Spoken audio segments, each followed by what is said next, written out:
ಸಾರ್ವಜನಿಕರ ದರ್ಬಾರ್ ಹೇಗಿದೆ KR ಕ್ಷೇತ್ರದಲ್ಲಿ? ಕಲಿಬೇಕಾಗಿದ್ದು ಬಹಳ ಇದೆ, ಮಾಡಬೇಕಾಗಿದ್ದು ಬಹಳ ಇದೆ. ಅವ್ರನ್ನ MLA ಅಂತಾನೆ ಇನ್ನೂ ಯಾರೋ ಅನ್ಕೊಂಡಿದ್ರು. ಏನು ಹೇಳಬೇಕು ಅಂತ ಗೊತ್ತಿಲ್ಲ.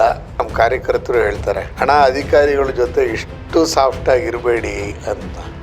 ನೀವು ಘಂಟಾಘೋಷವಾಗಿ ಹೇಳ್ಬೋದಾ, ನಿಮ್ಮ ಅವಧಿಯಲ್ಲಿ ಎಕ್ಸೆಲ್ ಪ್ಲಾಂಟ್ನ ಅಷ್ಟು ಕಸ ವಿಲೇವಾರಿ ನಿಮ್ಮ ಅವಧಿಯಲ್ಲಿ ಆಗುತ್ತೆ, ಸರ್ಕಾರ ಅನುದಾನ ಕೊಡೋದ್ರಲ್ಲಿ ಎಡವಿದೆಯಾ? ಎಡವಿದೆ ಅಂತ ಹೇಳಿದ್ರು ತಪ್ಪಾಗ್ಲಾರ್ದು.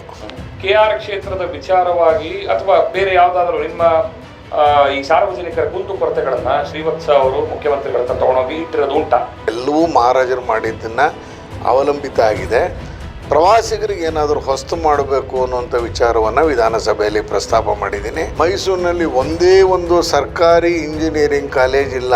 ಪಕ್ಕದಲ್ಲೇ ನಂಜನಗೂಡಿನಲ್ಲಿ ಯಾಕೆ ನೀವು ಬಿಯರ್ನ ಕಡಿಮೆ ತಯಾರು ಮಾಡೋಕ್ಕೆ ಹೇಳಿದ್ದೀರಿ?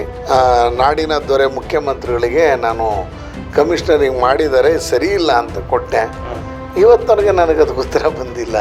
ಎಲ್ಲ ಮೈಸೂರು ನಗರ ಪಾಲಿಕೆಯಿಂದ ಬರುವಂತಹ ಸವಲತ್ತುಗಳನ್ನು ಅಷ್ಟೂ ಕೂಡ ನಾವು ಸುಸರ್ಜಿತವಾಗಿ ನಾವು ಬಳಸ್ಕೊತಾ ಇದೀವಿ, ಎಲ್ಲೂ ಕೂಡ ನಮಗೆ ಸಮಸ್ಯೆನೇ ಇಲ್ಲ ಅಂತ ನಿಮ್ಗೆ ಅನ್ಸುತ್ತೆ?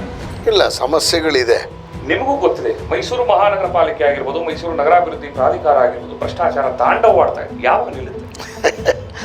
ಇದು ಹೈಪಥೆಟಿಕಲ್ ಕ್ವೆಶ್ಚನ್ ಅನ್ಸುತ್ತೆ.